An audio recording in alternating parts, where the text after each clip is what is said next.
Olá pessoal, hoje é segunda-feira, dia 19 de fevereiro de 2024. Olha, está repercutindo muito ainda aquela história lá da fala do Lula, né, comparando o Israel com Hitler, com a Alemanha nazista, né, como se o Hamas fosse um grupo pobre coitado, etc. Essa coisa toda que nós comentamos ontem, inclusive. Só que o PT dobrou a aposta, né? O Celso Amorim, que é o chanceler de fato do Brasil, ele não ocupa oficialmente o cargo, mas é ele que manda na diplomacia brasileira, defendeu o Lula. Disse que é aquilo mesmo, que o Lula está certo. E aí o que aconteceu? A reação de Israel foi imediata. Israel declarou Lula persona non grata. Isso na diplomacia internacional, gente, é um tapa na cara. É uma coisa assim que chama muita atenção. É como se eles estivessem dizendo que Lula não é bem-vindo em Israel, que Israel repudia o Lula. Nós estamos falando do presidente do Brasil. Tem sempre que lembrar isso. Não é o Lula do PT, não é o Lula da militância. E como eu disse ontem, o Lula esquece que ele fala pela nação, por todo o país. Ele não fala só pela militância. Mas o que ele fez ontem foi justamente isso: agradar a militância. E a militância hoje estava ovulando, né? A militância petista estava ovulando, dizendo que era isso mesmo, chamando Israel de fascista, inclusive. Políticos petistas, como a presidente do partido, a Gleisi Hoffmann, que também não tem a menor noção de política internacional, de boas maneiras, né, do que é o polido, do que é o correto, acusou Israel de fascista, justamente jogando para a militância como eles fazem sempre. Só que eles estão esquecendo de alguns detalhes importantes. O primeiro, o Brasil tem várias parcerias tecnológicas com Israel, inclusive parcerias que envolvem o desenvolvimento, manutenção do caça Gripen, que o Brasil comprou da Suécia. O KC-390 também, que é um avião de carga militar da Embraer. Esses dois aviões, esses dois modelos, têm sim participação tecnológica de Israel. Peças vêm de Israel. E se Israel disser que não vai mandar mais? Como é que nós vamos ficar? Tudo isso, gente, por um erro internacional, por uma bobagem internacional do Lula de querer falar para a militância, pela militância, e não pelo governo brasileiro. Isso futuramente pode causar problemas. Israel está à beira de romper relações com o Brasil, o que seria muito ruim. Lembrando que o mundo ocidental, na sua imensa maioria, apoia Israel e repudia o Hamas. Lembrar também, eles inclusive hoje estavam acusando Israel de fake news. Não, o Lula sempre repudiou os ataques. Mentira, falei isso ontem. Lula relutou e muito em chamar os ataques de ataques terroristas. Eles tratam aquele episódio triste, nefasto, onde mulheres, crianças, idosos inocentes e desarmados foram trucidados pelos radicais doentes, fanáticos do Hamas. Lula demorou. Até hoje, o governo brasileiro não classifica o Hamas como grupo terrorista. Então, a fake news é do Lula, é do governo brasileiro, não é do governo israelense. O governo israelense está lutando pela sobrevivência do seu país. É uma pena que eles continuem insistindo nessa história. Mudando aqui de assunto, e a Covid, hein? Cadê a Covid? A Covid sumiu. Né? Depois que Bolsonaro saiu do governo, não tem mais Covid. Será que vão chamar Lula de genocida?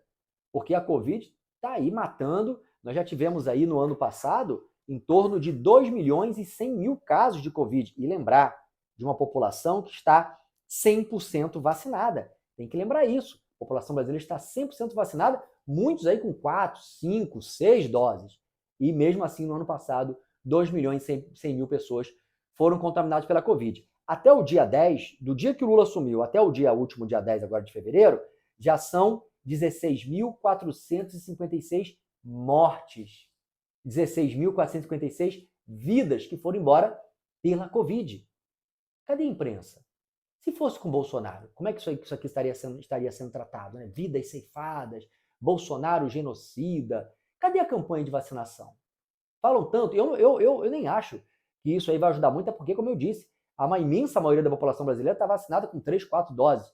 E mesmo assim a Covid continua assolando. Nós já tivemos aí, olha, só na última semana epidemiológica, numa semana, 33 mil casos, com 164 mortes até agora, só na última semana. Percebem a diferença da postura da imprensa brasileira quando era Bolsonaro e agora com Lula, e lembrando que a população está toda vacinada, é uma coisa que chama realmente muita atenção. É uma pena, né? É uma pena que isso é um assunto tão grave, tão importante, esteja sendo tratado dessa maneira. E olha, eu não acho que tem que chamar Lula de genocida. Não acho que a vacina vai ser a salvação da pátria nesses casos. O que nós temos que fazer são políticas de conscientização e, claro, protegermos aquelas pessoas que têm comorbidade, aquelas pessoas que são mais suscetíveis ao vírus. E acho que muito mais do que campanha de vacinação, como alguns estão querendo, campanhas de conscientização seriam de diagnósticos precoces seriam muito mais eficientes nesse momento. Né? Vamos seguindo aí uma semana, essa semana é uma semana cheia, primeira semana aí depois do Carnaval, com muita coisa para acontecer. Vamos ficar de olho, inclusive, no Congresso Nacional e no Supremo Tribunal Federal. Supremo Tribunal Federal que vai colocar muitas pautas importantes para votação, tem o marco regulatório, tem muita coisa para ser decidida, tem aí a questão também, falar um pouquinho aqui, né, do Bolsonaro, foi convocado pela Polícia Federal para dar depoimento em relação àquela história de golpe, que até hoje não se provou nada, não se mostrou nada, não tem nada, mas chamaram ele para dar depoimento. Muita gente falando, inclusive, que ele talvez saia até preso. Eu acho difícil.